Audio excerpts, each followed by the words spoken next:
Hello दोस्तों, नमस्कार। आप सभी का स्वागत है हमारे यूट्यूब चैनल लक्ष्य क्लासेस में। हम आज जो है लेकर के आए हुए हैं अति महत्वपूर्ण प्रश्नों की श्रृंखला, वो भी जीके और जीएस की। जीके और जीएस की जो है अति महत्वपूर्ण प्रश्नों की श्रृंखला हम लेकर के यहाँ पर आ चुके हैं। तो देख लेते हैं कि जीके और जीएस से जो है क्या क्या क्वेश्चन हम लोगों के लिए खास रहने वाले हैं, जो हमारे एग्ज़ाम के पॉइंट ऑफ व्यू से बहुत ही इम्पोर्टेंट रहेंगे। तो चलिए क्वेश्चन की शुरुआत करते हैं। हमारा फर्स्ट क्वेश्चन जो दे रखा है वो दिया हुआ है कि एम विश्वेश्वरैया सॉरी ये ऑप्शन में दिया है, जबकि आपका दे रखा है कि पुस्तक प्लान्ड इकोनॉमी फॉर इंडिया किसके द्वारा लिखी गई थी। तो प्लान्ड इकोनॉमी फॉर इंडिया जो पुस्तक है वो किसके द्वारा लिखी गई, ये आपसे पूछा जा रहा है। क्या वो एम विश्वेश्वरैया है, JRD टाटा है, या GD बिरला, या फिर पट्टाभी सीतारमैया। तो यहाँ पे अगर बात करी जाए प्लान्ड इकोनॉमी फॉर इंडिया की, तो इसके जो राइटर हो जाएंगे वो आपके हो जाएंगे एम विश्वेश्वरैया जी हो जाएंगे।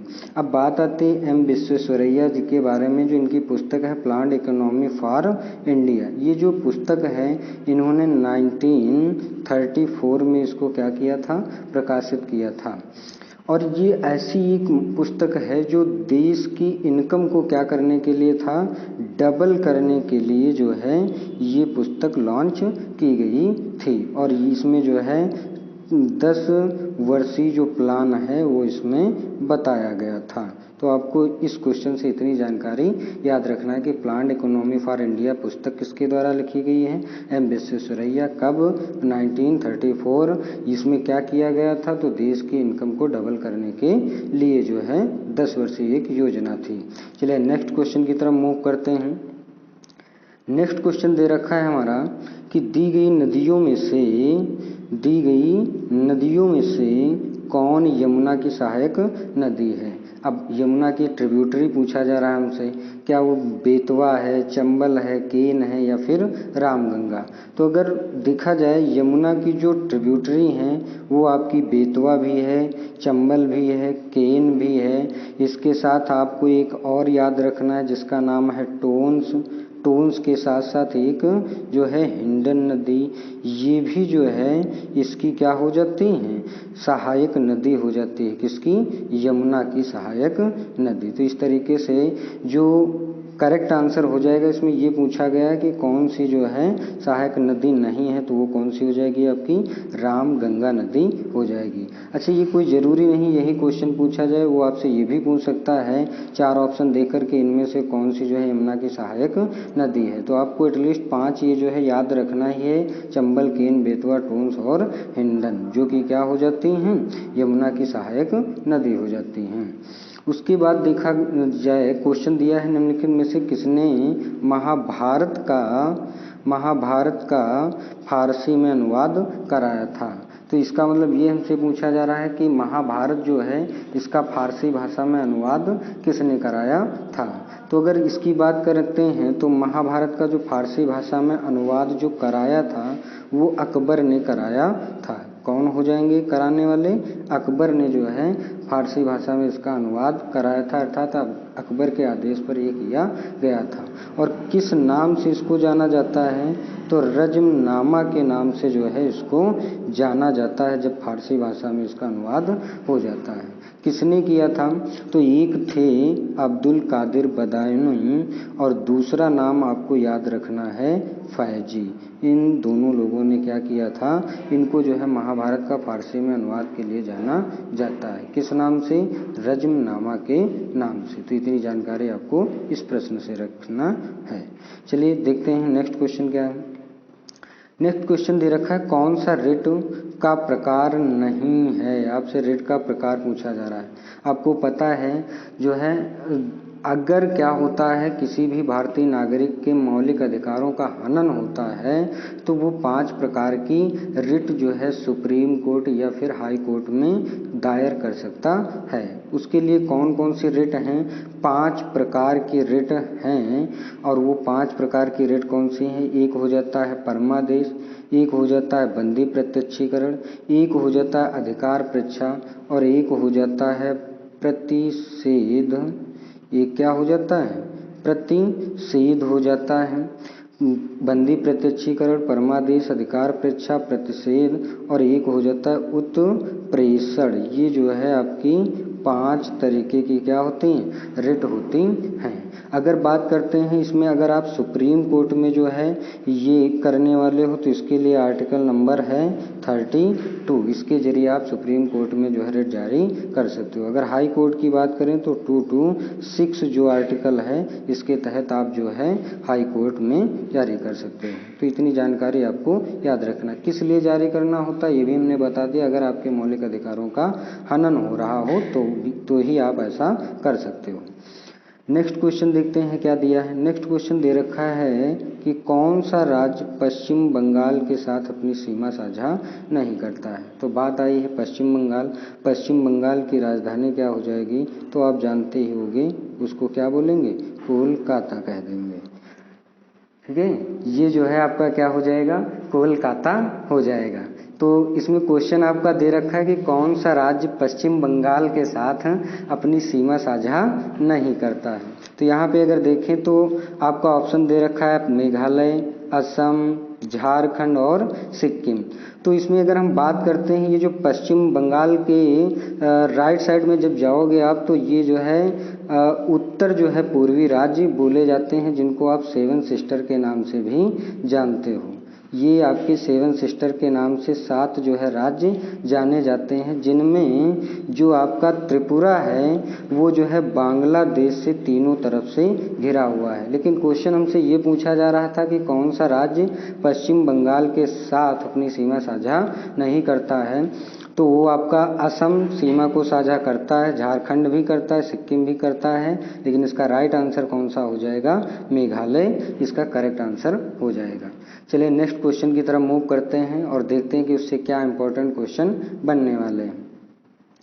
नेक्स्ट क्वेश्चन आपका आर्टिकल से दे रखा है कि भारत के संविधान में भाषण और अभिव्यक्ति की जो स्वतंत्रता है उसका मौलिक अधिकार प्रदान किया गया है। यानी भाषण और अभिव्यक्ति की स्वतंत्रता का जो है मौलिक अधिकार कौन से आर्टिकल में आपको बताया गया है? तो वो आर्टिकल आपका हो जाएगा 19। उसमें क्या किया गया है? भाषण और अभिव्यक्ति की स्वतंत्रता दी गई।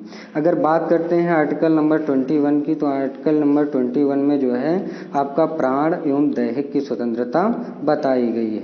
अच्छा, इसी से जो है एक इसमें क्या हो जाता है? आर्टिकल नंबर 21 ए होता है, जिसमें ये बताया गया है कि 6 से 14 साल तक के जो बच्चे हैं उनको निःशुल्क शिक्षा का प्रावधान जो है आपका आर्टिकल नंबर 21 ए में हो जाएगा। अगर बात करते हैं आर्टिकल नंबर 14 की, तो आर्टिकल नंबर 14 में आपका जो है समता या फिर समानता के बारे में बताया गया है। जबकि आर्टिकल नंबर ये जो इम्पोर्टेंट है, अभी मैंने 32 आपको बताया ही था, जिसमें क्या किया गया है? संवैधानिक उपचारों का अधिकार है, जिसको जो है डॉक्टर भीमराव अंबेडकर जी ने क्या कहा था? संविधान की जो है संविधान का हृदय भी कहा है, आत्मा भी बोल सकते हो। तो इस क्वेश्चन से आपको इतनी जानकारी याद रखनी है। चलिए नेक्स्ट क्वेश्चन की तरफ मूव करते हैं। नेक्स्ट क्वेश्चन आपको दे रखा है कि भारत के राष्ट्रपति का चुनाव किससे मिलकर एक निर्वाचक मंडल द्वारा किया जाता है? तो आपको ये पता होगा कि जो है राष्ट्रपति का जो चुनाव होता है वो एकल मत संक्रमणी पद्धति के द्वारा होता है। एकल मत संक्रमणी पद्धति के द्वारा होता है। लेकिन क्वेश्चन ये पूछा गया है उसके निर्वाचक मंडल में भाग कौन लेता है? तो इसका प्रत्यक्ष रूप से चुनाव नहीं होता है और इसमें जो है एकल मत संक्रमणी पद्धति के द्वारा चुनाव किया जाता है। भाग कौन कौन लेता है? तो इसमें आपको देख रहे होगे कई सारे 4 ऑप्शन दिए हैं, लेकिन इनमें राइट आंसर कौन हो जाएगा? तो एक है लोकसभा नहीं, लोकसभा के सदस्य आपको याद रखना है। राज्यसभा के सदस्य और जो भी राज्य विधानसभाओं के निर्वाचित सदस्य हैं वो क्या करते हैं? राष्ट्रपति के चुनाव में जो निर्वाचक मंडल होता है उसमें भाग लेते हैं। अगर बात करें राष्ट्रपति के लिए आर्टिकल कौन सा है, तो वो आपका हो जाता है आर्टिकल नंबर 52। शपथ की बात करें तो 60 आर्टिकल होता है। आई होप आप लोगों को ये सारी चीज़ें क्लियर हो रही होंगी। और उससे भी इम्पोर्टेंट आपका हो जाता है आर्टिकल नंबर 72, जिसमें क्या कर सकता है जो है राष्ट्रपति को, प्रेसिडेंट को ये राइट है कि वो किसी की भी सज़ा को माफ़ कर सकता है, कम कर सकता है, या मृत्यु दंड को जो है पूरी तरीके से जो है ख़त्म कर सकता है। तो चलिए नेक्स्ट क्वेश्चन की तरफ देख लेते हैं क्या क्वेश्चन है। नेक्स्ट क्वेश्चन आपका दे रखा है जो है यूनेस्को की विश्व विरासत स्थल से, जो कि क्वेश्चन आपका दिया है कि धौलावीरा किस राज्य में स्थित है। तो धौलावीरा की बात करते हैं तो धौलावीरा आपका कहाँ पड़ जाएगा, ये गुजरात में जो है धौलावीरा स्थल पड़ेगा। आपको पता है जो धौलावीरा है वो हड़प्पा सभ्यता का एक प्रमुख स्थल हो जाएगा। हड़प्पा सभ्यता को और आप किस नाम से जानते हो, तो आप बोलोगे इसे जो है आप सिंधु घाटी सभ्यता भी इसको बोल सकते हो। तो इसमें जो है इम्पोर्टेंट 5 जो है ऐसे स्थल हैं जिनके बारे में हमको जानकारी रखना है। एक धौलावीरा हो गया, एक लोथल के बारे में आपको जानकारी रखना है जो कि कहाँ हो जाएगा, वो भी आपका गुजरात में ही हो जाएगा। एक हो जाएगा आपका रोपड़, रोपड़ जो होगा वो कहाँ हो जाएगा, तो आप बोलोगे पंजाब में हो जाएगा। ठीक है, धौलावीरा के बारे में, धौलावीरा कहाँ हो जाएगा, गुजरात। अभी हाल ही में जो है करंट अफेयर का एक क्वेश्चन बनता है कि धौलावीरा जो है उसको भी 40वीं क्या किया गया था, 40वीं विश्व विरासत स्थल में भी शामिल किया गया था। तो ये भी आपको याद रखना है। तो इस क्वेश्चन से आपको ये इतनी जानकारी याद रखना है। चलिए नेक्स्ट क्वेश्चन की तरफ बढ़ते हैं। नेक्स्ट क्वेश्चन दिया है कि जलवायु परिवर्तन पर संयुक्त राष्ट्र फ्रेमवर्क कन्वेंशन, आपने नाम सुना होगा UNFCCC।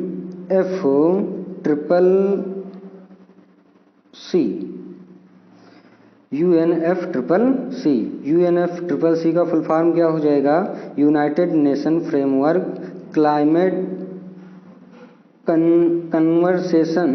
Conservation on Climate Change, ये इसका जो है फुल फॉर्म हो जाता है। फिर से देख लीजिए एक बार, United Nation Framework Convention on Climate Change, ये इसका फुल फॉर्म हो जाता है।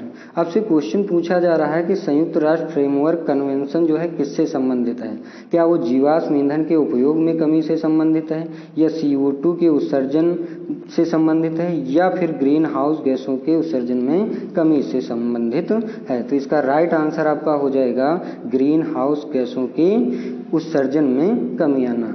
अब बात आती है ग्रीन हाउस गैसें कौन कौन सी हैं। तो मैं आपको बता दूं जो ग्रीन हाउस गैसें हैं, जैसे आपकी CO2 हो जाएगी, जैसे आपकी मीथेन हो गई यानी CH4 हो जाएगा, जैसे आपका N2O हो जाएगा यानी नाइट्रस ऑक्साइड हो जाएगा, और एक जो है आपको और याद रखना है जीवाश्म। एक बार किसी एग्जाम में, मुझे याद नहीं कौन सा एग्जाम है, लेकिन ये क्वेश्चन पूछा गया था कि जो है ग्रीन हाउस गैसों के उत्सर्जन में जो है सबसे अधिक मात्रा में क्या किस चीज़ का उत्सर्जन होता है। सॉरी, यहाँ पे हमने जीवाश्म लिखा है, जीवाश्म नहीं जल वाष्प आपको लिखना है। क्या हो जाएगा, जल वाष्प जो है सबसे अधिक मात्रा में जो है उत्सर्जित होती है ग्रीन हाउस गैसों में। तो इस क्वेश्चन से इतनी आपको जानकारी याद रखनी है। आई होप आप लोगों को ये जो है सेशन अच्छा इसी तरीके से यहाँ पे आया था जैसे UNFCCC, तो इसी से रिलेटेड कुछ फुल फॉर्म भी जो है हम लोग देख लेते हैं। जैसे आपको एक मिल जाएगा RTGS का फुल फॉर्म, कभी कभी एग्जाम में पूछ लिया जाता है। RTGS का फुल फॉर्म क्या हो जाएगा, रियल, R से हो जाएगा रियल, और T से हो जाएगा रियल टाइम, और G से हो जाएगा ग्रॉस सेटलमेंट। ये जो है इसका क्या हो जाएगा, फुल फॉर्म हो जाएगा। तो ये भी आपको याद रखना है। ऐसे ही कई सारे जो है आपसे फुल फॉर्म पूछे जाते हैं, जैसे कि पूछ लिया पैन नंबर का, तो पैन नंबर का क्या हो जाता है, तो आप लोगों को पता है परमानेंट अकाउंट नंबर, इसका क्या हो जाता है, परमानेंट अकाउंट नंबर जो है इसका क्या हो जाता है, परमानेंट अकाउंट नंबर जो है इसका फुल फॉर्म हो जाता है। इसी तरीके से आप एक याद रखोगे, रडार का पूछा जाता है फुल फॉर्म क्या हो जाएगा, तो रडार के बारे में भी आपको याद रखना। मैं ऐसे अब बोल दे रहा हूँ, लिखने में टाइम लगता है, वीडियो लंबी हो जाएगी। रडार का क्या हो जाएगा, आर से आप याद रखोगे रेडियो, आर ए से ही क्या याद रखोगे रेडियो, डी से याद रखोगे डिटेक्टिंग, और फिर उससे क्या हो जाएगा, आर से हो जाएगा रेंजिंग। तो क्या हो जाएगा, रेडियो डिटेक्टिंग एंड रेंजिंग जो है इसका फुल फॉर्म हो जाएगा। इसी तरीके से आपको लेजर का याद रखना है, LASER। लेजर का क्या हो जाएगा, लाइट एम्प्लीफिकेशन भी कहीं कहीं लिखा है और कहीं कहीं पर एम्पलीट्यूड भी आप बोल सकते हो, लेकिन हमारे हिसाब से आप एम्प्लीफिकेशन बोलिए। तो लाइट एम्प्लीफिकेशन, स्टिमुलेटेड और इमिशन ऑफ जो है रेज, ये हो जाएगा इसका फुल फॉर्म। तो जो भी रेडिएशन है यानी लाइट एम्प्लीफिकेशन, स्टिमुलेशन ऑफ जो है इमिशन ऑफ रेडिएशन, ये जो है लेजर का फुल फॉर्म हो जाता है। बात करें LCD की, तो LCD का आप सभी लोगों को फुल फॉर्म याद होगा। LCD का क्या हो जाएगा, लिक्विड क्रिस्टल डिस्प्ले हो जाएगा। कहीं कहीं पे आपको डायोड भी मिलेगा, लेकिन डिस्प्ले ज़्यादा उचित रहेगा। एक अभी जो है रेलवे के एग्जाम में फुल फॉर्म पूछा गया था, LTTE। LTTE का जो फुल फॉर्म हो जाएगा वो क्या हो जाएगा, liberation tigers of Tamil Eelam. ये भी आपको याद रखना है। आई होप आप लोगों को ये वीडियो बहुत पसंद आएगी। अगर आपको ये वीडियो पसंद आते हैं तो आप इसको ज़रूरतमंद व्यक्ति तक ज़रूर शेयर करिए। तो आज की क्लास में इतना ही रखते हैं। बहुत बहुत आप सभी लोगों का धन्यवाद, बहुत सारा प्यार देने के लिए। Thank you.